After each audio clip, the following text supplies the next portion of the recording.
When we speak about old age, most people immediately feel a quiet tightening inside the heart.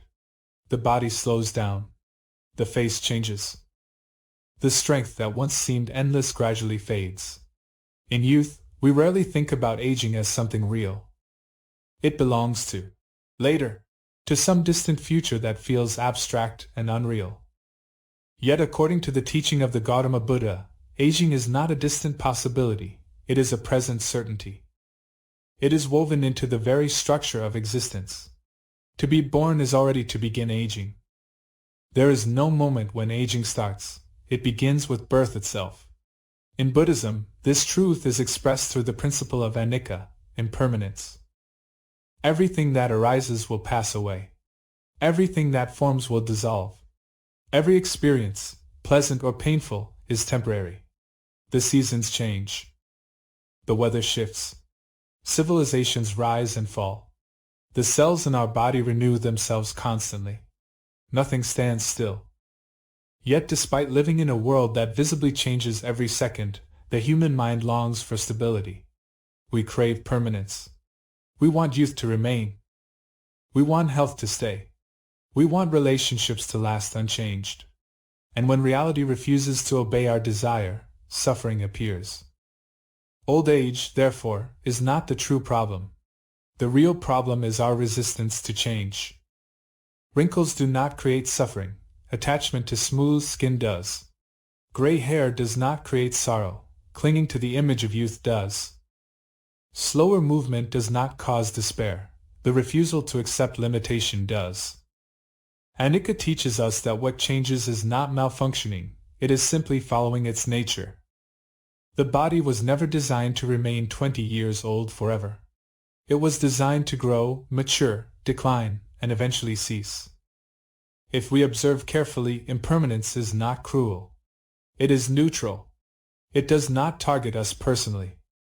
The same law that ages our body also ripens fruit, turns night into morning, and transforms a seed into a tree.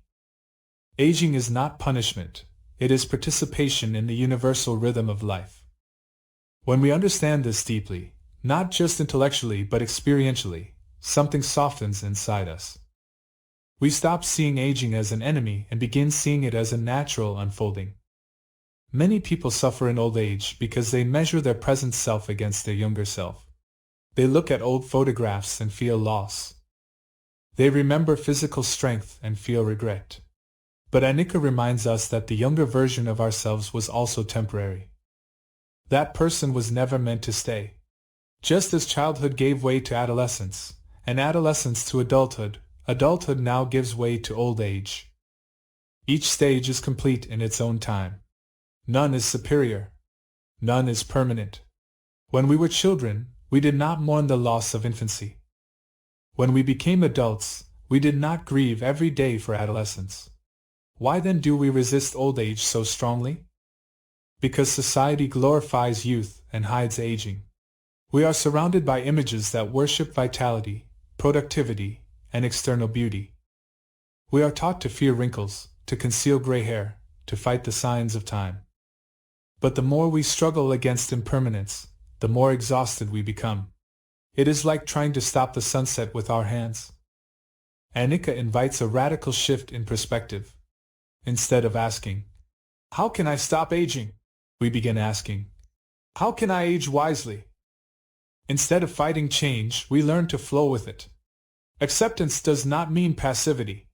It does not mean neglecting health or giving up on life. It means recognizing the limits of control. We care for the body, but we do not demand that it remain unchanged. We appreciate strength while it exists, and we accept weakness when it comes. When resistance fades, gratitude can arise. Old age brings gifts that youth cannot offer. It brings perspective. It brings patience. It brings the ability to see patterns that only time can reveal. A young person may have speed and ambition, but an elderly person has experience and depth. Each wrinkle can be seen not as damage, but as a record of living. Each gray hair can be seen not as decay, but as evidence of survival. There is a quiet dignity in accepting impermanence. When an elderly person no longer competes with the young, no longer tries to prove worth through productivity, a profound calm can emerge. The heart becomes less restless. Desires naturally soften. The urgency that once dominated life begins to dissolve. In this way, old age can become a spiritual advantage. The world may slow us down physically, but it also creates space for contemplation. In Buddhist contemplation, one reflects regularly. I am of the nature to age. I cannot escape aging. This reflection is not meant to depress us. It is meant to awaken realism. When we clearly understand that aging is unavoidable, we stop being shocked by it. We stop feeling personally betrayed by time. Instead, we see ourselves as part of a vast, lawful process that governs all living beings. Imagine standing by the ocean and watching waves rise and fall. No single wave remains. If a wave tried to freeze itself at its highest point, it would suffer. But waves do not resist. They rise, crest, and return to the sea. In the same way, our life rises from birth, reaches maturity, and gradually returns. Impermanence is the rhythm of the wave. Old age is not the collapse of life, it is simply the later movement of the same wave. When we deeply accept Anicca, fear begins to diminish. Much of the anxiety surrounding aging comes from uncertainty and denial. We fear losing independence, losing beauty, losing recognition. But if we train the mind to see that loss is not abnormal, it is intrinsic to existence, we begin to meet change with steadiness instead of panic. Acceptance transforms fear into understanding. This understanding also softens our judgment toward ourselves. Some elderly people feel shame about becoming dependent. They feel they are a burden. But from the perspective of impermanence, dependence is simply another phase. There was a time when we depended entirely on others as infants. There may come a time when we depend on others again. Both states are natural. Neither defines our worth. Impermanence also teaches urgency, not frantic urgency, but wise urgency. Since everything changes, the present moment becomes precious. Old age reminds us that time is not endless. Instead of clinging to what has passed, we learn to value what remains. A simple sunrise becomes meaningful. A conversation with a grandchild becomes profound. Small moments become luminous because we understand they will not repeat forever. There is deep peace in aligning with reality. When we fight reality, life feels harsh.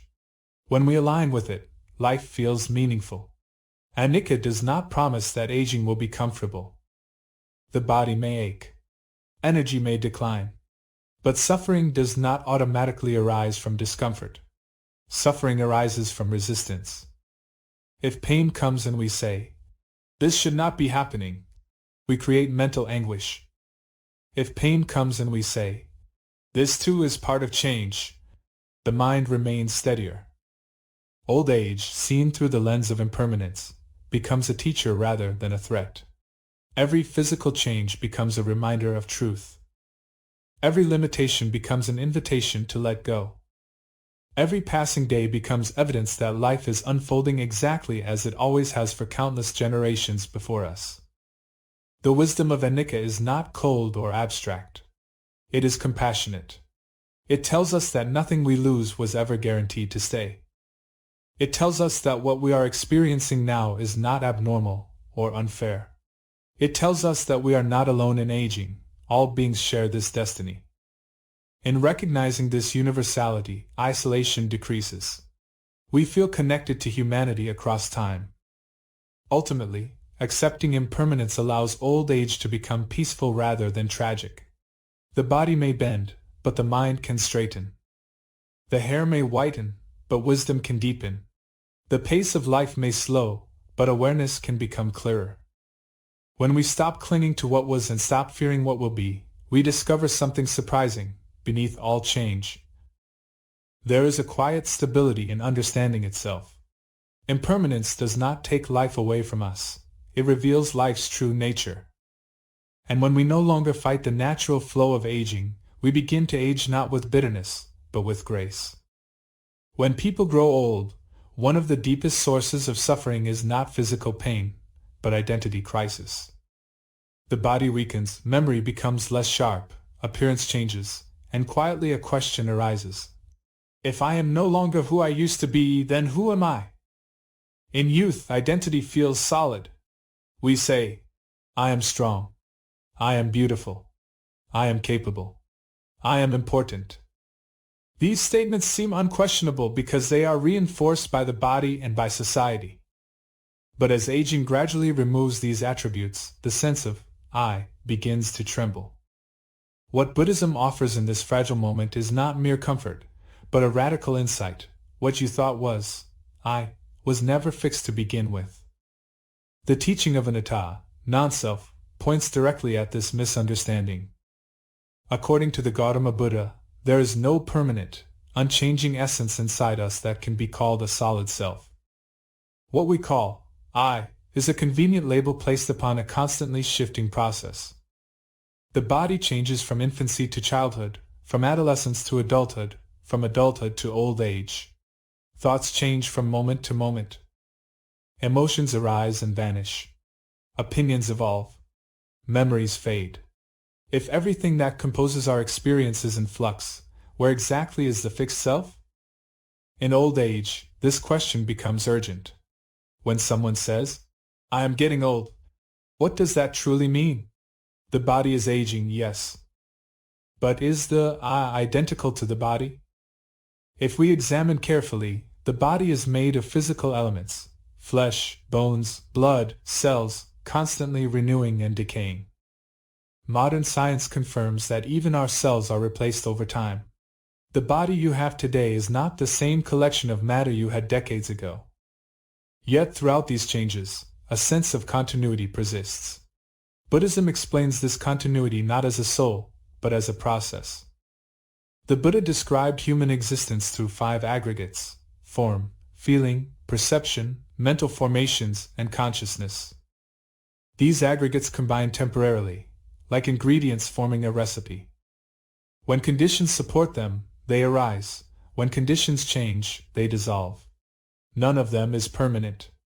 None of them can be controlled absolutely. None of them can truly be declared as, this is me. This is mine. This is myself. When we identify completely with the body, form, we suffer as the body ages. When we identify with feelings, we suffer as pleasant sensations diminish. When we identify with perception and memory, we suffer as forgetfulness appears. When we identify with mental formations, we suffer as habits and emotions fluctuate. When we identify with consciousness, we fear its eventual fading. Old age exposes the fragility of identification.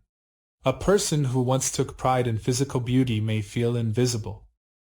A person who once defined themselves by career achievements may feel lost after retirement. A person who once relied on sharp intellect may feel diminished when memory weakens. The pain is not simply the change itself, it is the collapse of the identity built upon that changeable foundation. Anattā does not deny the reality of aging, but it dissolves the illusion that aging attacks a permanent self. Imagine holding a flowing river and calling it, my river. The water you touch is never the same from one moment to the next. The shape shifts, the current moves, the reflections change. Yet we give it a name and speak as though it were a fixed object.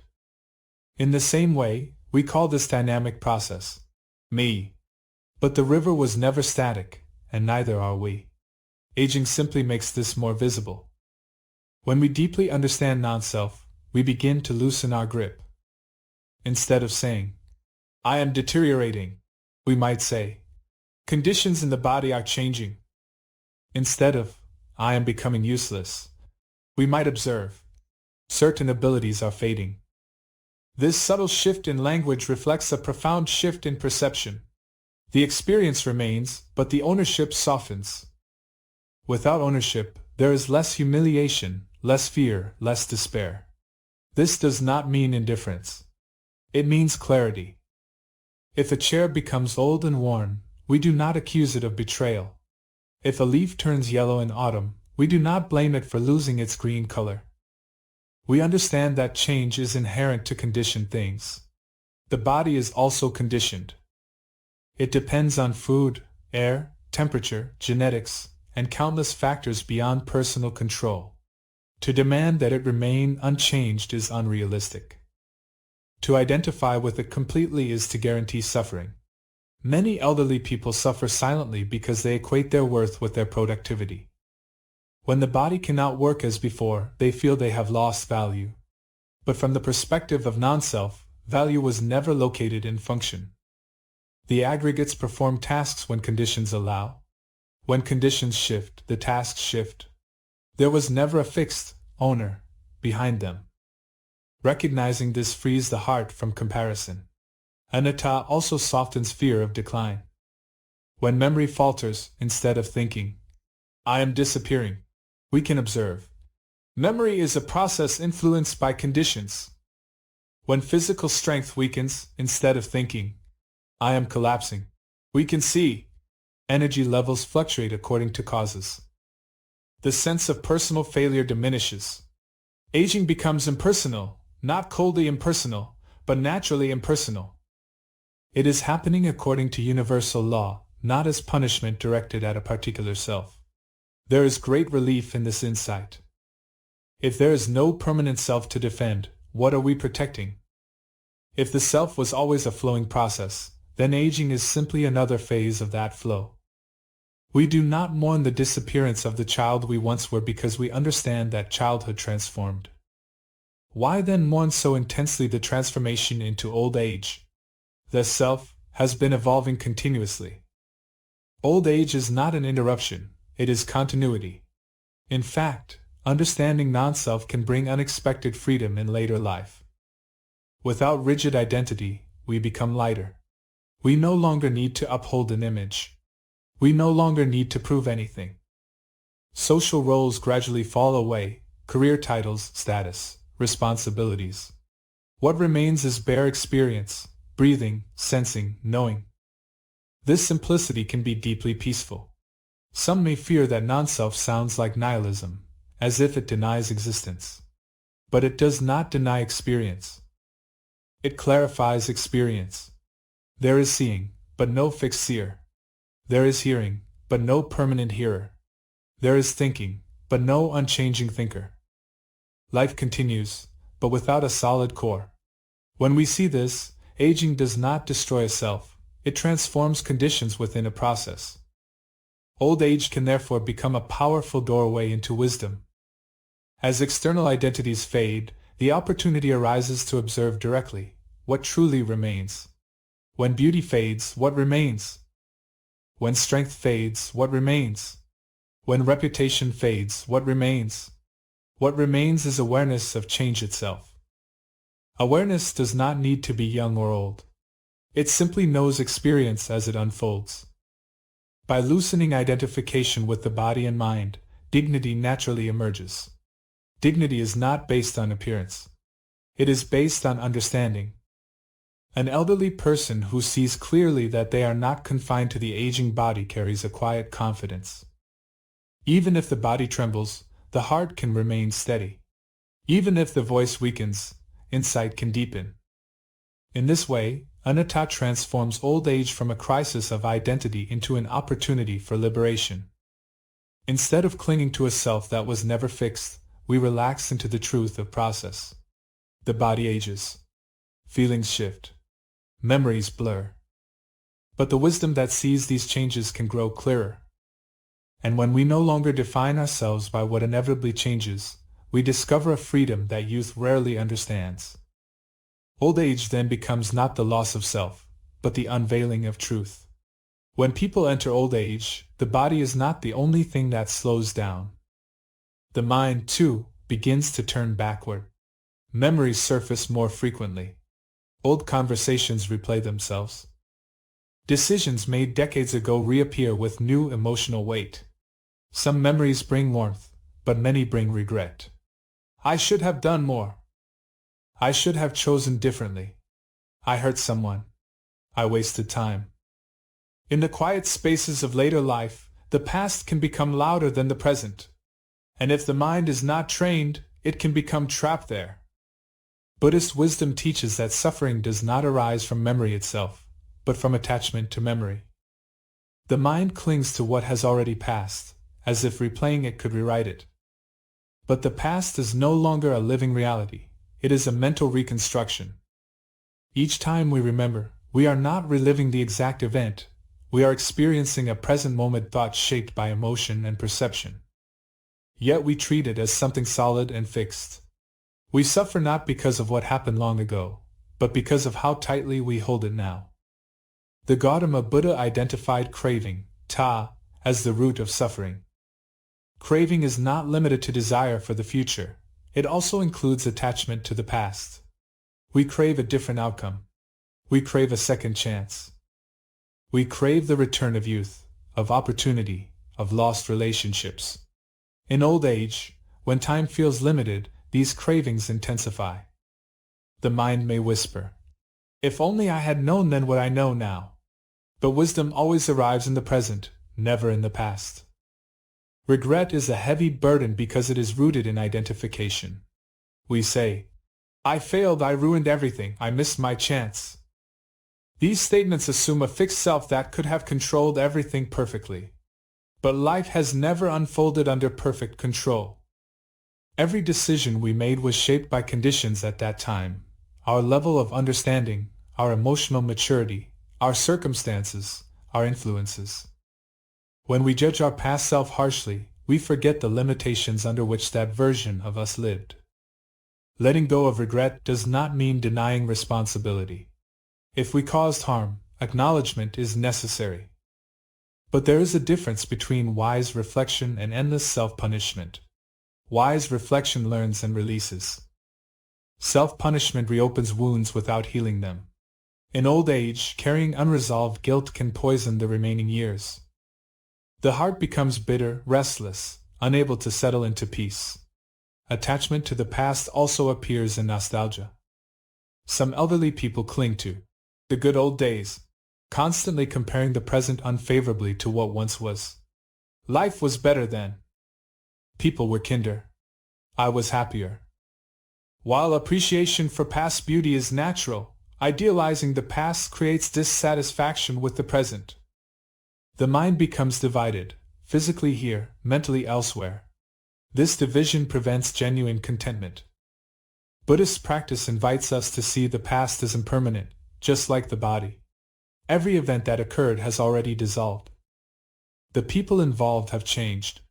Even the one who experienced it is no longer the same. The anger that once burned has cooled. The joy that once sparkled has faded.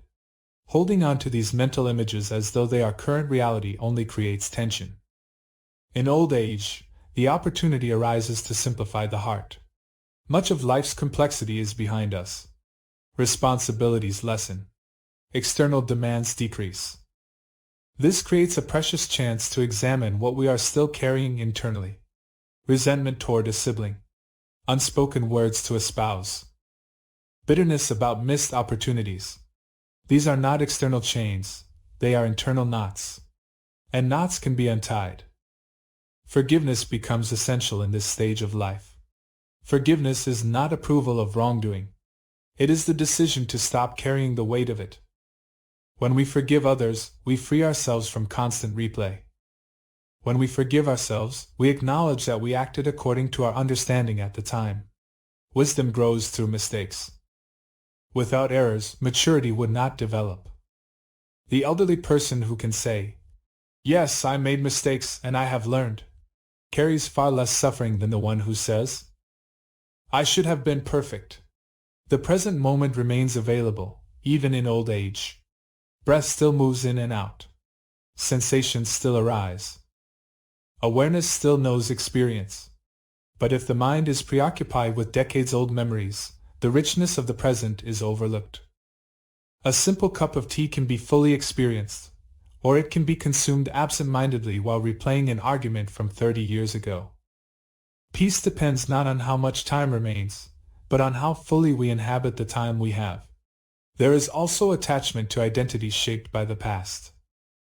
I was a successful businessman. I was a devoted mother. I was admired. These statements may be true, but if we cling to them as proof of worth, We suffer when circumstances change. Old age invites humility. The roles we once played gradually fade. What remains is simply being. If we can release attachment to who we were, we open space to appreciate who we are now. Sometimes the greatest regret in old age is not what we did, but what we did not do. Dreams postponed. Words left unsaid. Love unexpressed. These realizations can be painful. Yet even here, clinging only deepens sorrow. While certain actions can no longer be taken, the present still allows for transformation. One can still express kindness. One can still reconcile. One can still cultivate compassion. The window for some experiences may close, but the window for inner growth remains open until the final breath. The mind tends to believe that revisiting the past gives it control. But control is an illusion. The past is unchangeable. What is changeable is our relationship to it. Instead of seeing memories as chains, we can see them as teachers.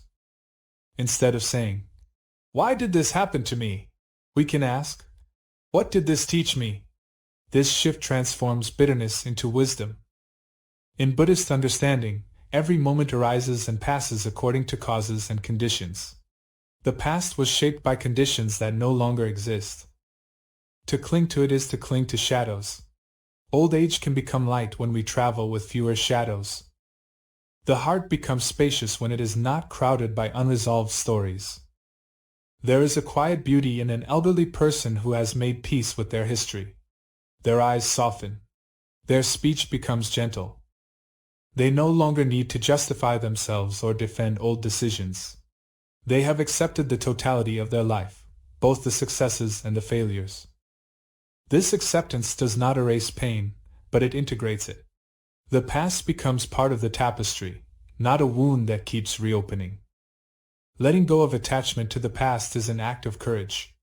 It means facing memories honestly without drowning in them. It means recognizing that the person who lived those moments has evolved. It means allowing life to move forward, even when forward feels short. In truth, every stage of life is brief. Old age simply makes this brevity visible. When regret softens and attachment loosens, a profound lightness appears. The heart is no longer entangled in what was.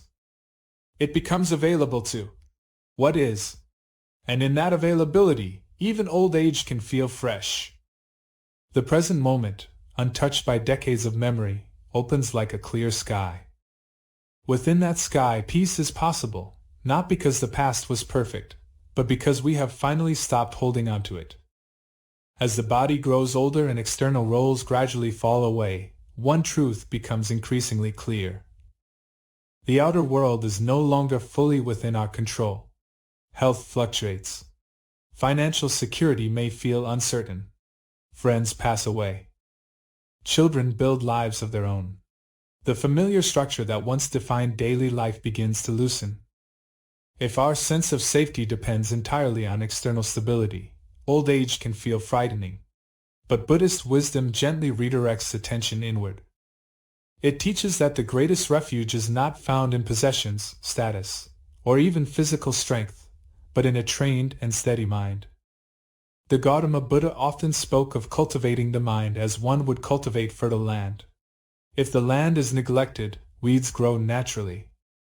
If the mind is untrained, fear, anxiety, loneliness, and regret easily take root, especially in later years when distractions are fewer.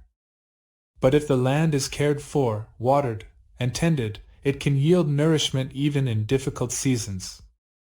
Old age, rather than being a barren period, can become the most fertile time for inner development. Mindfulness, sati, is not merely paying attention in a casual sense. It is a clear, steady awareness of what is happening in the present moment, without denial and without exaggeration. In youth, life moves quickly, and many people postpone inner training. They are busy building careers, raising families, chasing goals. But old age naturally slows the pace of activity. This slowing down, though often resisted, is actually a gift. It creates space to observe. Pain may arise more frequently in the body. Instead of reacting with frustration, Why is this happening to me? Mindfulness invites a different response. This is sensation. It arises. It changes. It passes. The mind learns to distinguish between physical discomfort and the mental resistance layered on top of it. Often, the mental resistance causes more suffering than the sensation itself. By observing pain with calm curiosity rather than panic, the experience becomes more manageable. Loneliness is another challenge many elderly people face. Friends move away or pass on. Social circles shrink. The house becomes quieter. Without inner stability, loneliness can feel overwhelming. But with mindfulness, even loneliness can be observed as a passing mental state. It is a feeling, not an identity. It arises due to certain conditions and will fade when conditions shift.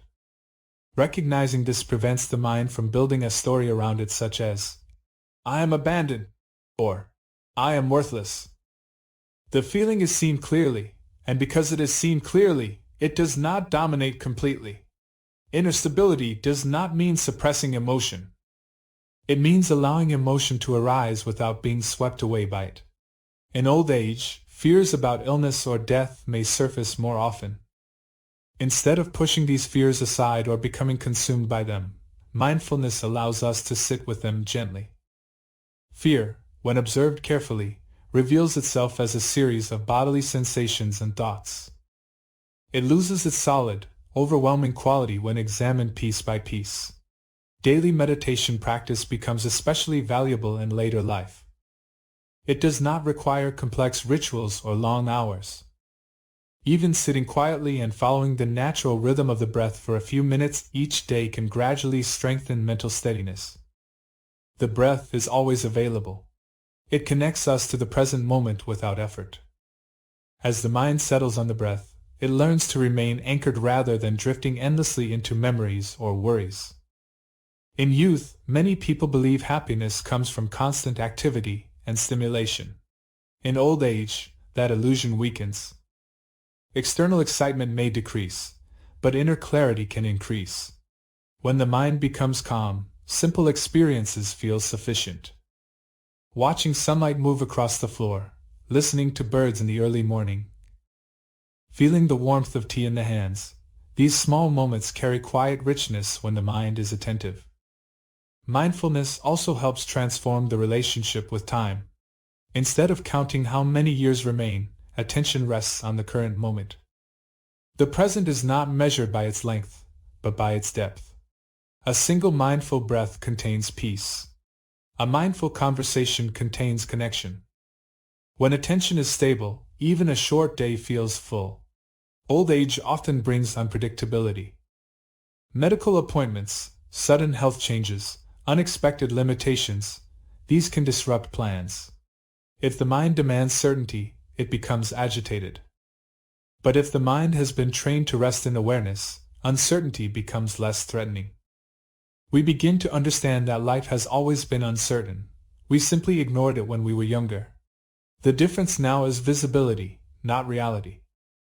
Another powerful aspect of mindfulness in old age is the cultivation of loving kindness. As physical strength declines, the capacity for kindness can expand. A stable mind is more patient, more forgiving, less reactive. Instead of focusing on what has been lost, attention shifts to what can still be offered: gentle words, listening presence, quiet support. These expressions of kindness nourish both the giver and the receiver. Inner stability also protects against bitterness.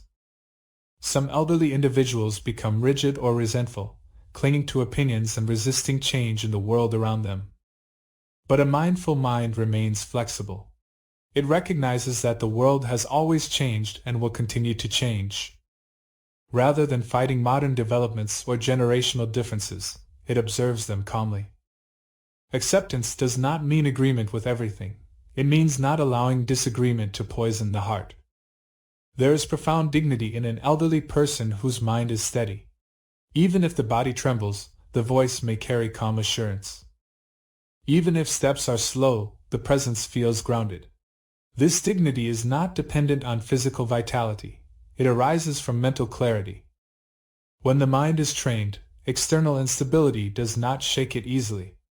In Buddhist practice, one learns to see that the true refuge is not outside. Wealth can disappear. Health can decline. Relationships can shift. But awareness itself, when cultivated, remains a reliable anchor. Each time the mind wanders into anxiety, it can gently return to the breath. Each time sadness arises, it can be acknowledged and allowed. This returning builds resilience. Old age, then, becomes less about loss and more about refinement. The unnecessary falls away.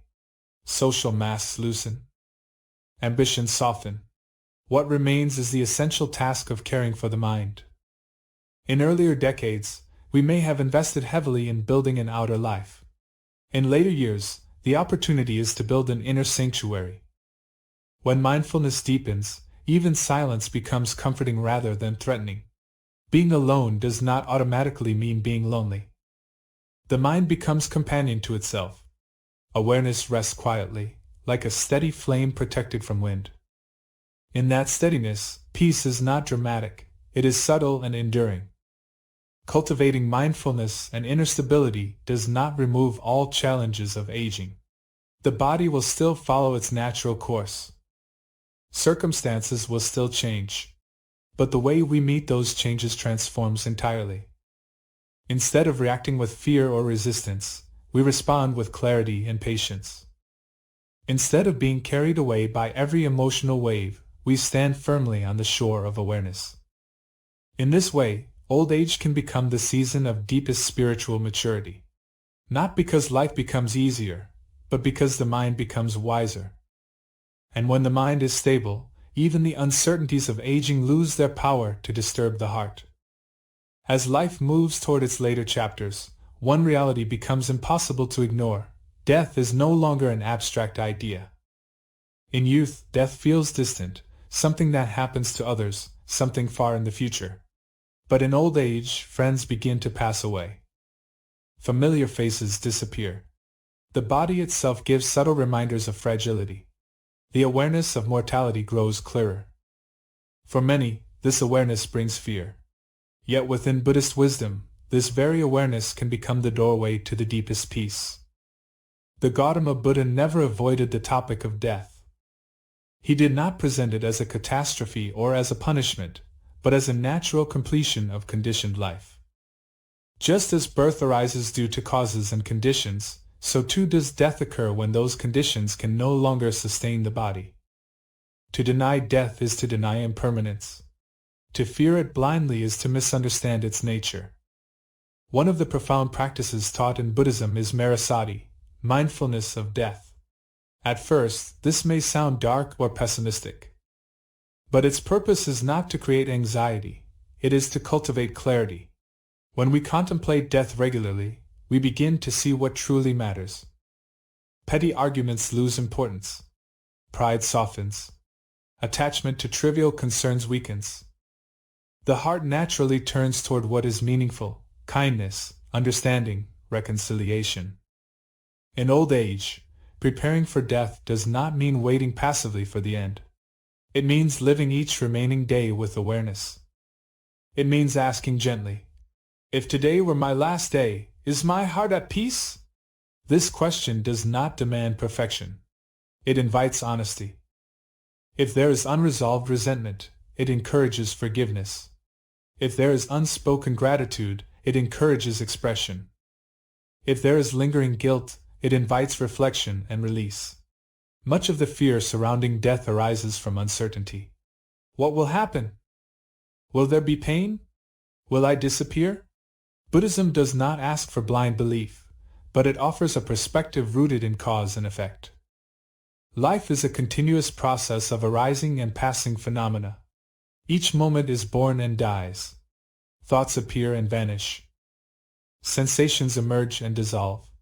In this sense, we experience countless small deaths every day. Physical death is not fundamentally different in nature. It is simply the cessation of the body's functions within this ongoing flow. When this is understood deeply, death loses some of its sharpness. It becomes less of an abrupt annihilation and more of a natural transition within the law of impermanence. The fear may not disappear completely, but it softens. The unknown remains, yet panic lessens because we see that change has always been the nature of existence. Preparing for death also means releasing clinging. Throughout life, we accumulate possessions, relationships, achievements, identities. In old age, it becomes evident that none of these can be carried beyond the final breath. This realization can feel frightening if we are tightly attached. But it can also feel liberating. If nothing material can be taken, then what truly matters is the state of the heart. A heart filled with resentment suffers. A heart filled with compassion rests more easily. Therefore, cultivating loving-kindness becomes essential. Extending goodwill toward oneself and others lightens the emotional burden. Even if physical strength declines, the capacity to radiate kindness does not depend on youth. An elderly person lying quietly in bed can still generate thoughts of goodwill. May all beings be safe. May all beings be peaceful. This simple intention transforms the inner atmosphere. There is also compassion toward oneself. Some people approach death with regret and self-criticism. They judge their lives harshly, focusing only on mistakes. But wisdom recognizes that every life is a mixture of light and shadow. No human existence is flawless. When we treat ourselves with the same compassion we would offer a dear friend, the heart relaxes. Acceptance replaces harsh judgment. Another aspect of preparing for death is facing fear directly rather than avoiding it. Fear thrives in avoidance. When we refuse to think about death, it grows in the shadows. But when we gently contemplate it, speak about it, reflect on it, it becomes less mysterious. We may sit quietly and acknowledge, yes, this body will one day stop breathing. This statement, though simple, aligns us with truth. Alignment with truth brings steadiness. Old age offers a rare opportunity, time to prepare consciously.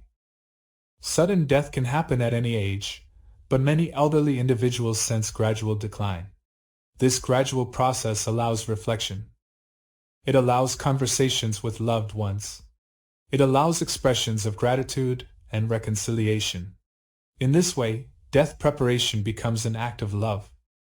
By putting affairs in order, by clarifying wishes, by speaking openly, we reduce confusion and fear for ourselves and others. From a Buddhist perspective, the state of mind at the moment of death carries significance. A mind filled with panic may experience turmoil. A mind filled with clarity and kindness may experience calm. Therefore, daily mental training is not separate from death preparation, it is the foundation of it. Each moment of mindfulness strengthens familiarity with awareness. Each act of compassion strengthens wholesome tendencies. These qualities become natural companions when the final moment approaches. It is important to understand that preparing for death does not mean withdrawing from life. On the contrary, it deepens appreciation for life. When we truly understand that time is limited, each sunrise becomes precious. Each shared meal becomes meaningful. Instead of living mechanically, we live attentively. Death awareness sharpens presence. There is a quiet courage in someone who can speak of death without trembling. Not because they deny emotion, but because they have reflected deeply. Such a person does not cling desperately to one more year, one more month, one more day. They value life, but they do not demand its extension beyond natural limits. They trust the law of impermanence that has governed every moment from birth. In many cultures, death is hidden away, discussed in whispers. But Buddhism invites openness. When death is recognized as universal, fear becomes shared rather than isolated. Everyone who is born will die. Kings and beggars, scholars and laborers, the strong and the weak, all follow the same path. Recognizing this universality reduces the feeling of personal injustice. Death is not targeting us uniquely, it is part of existence itself. Ultimately, preparing for death is about completing life with awareness. It is about ensuring that when the final breath comes, the heart is not tangled in hatred or regret. It is about leaving gently, with as much clarity as possible.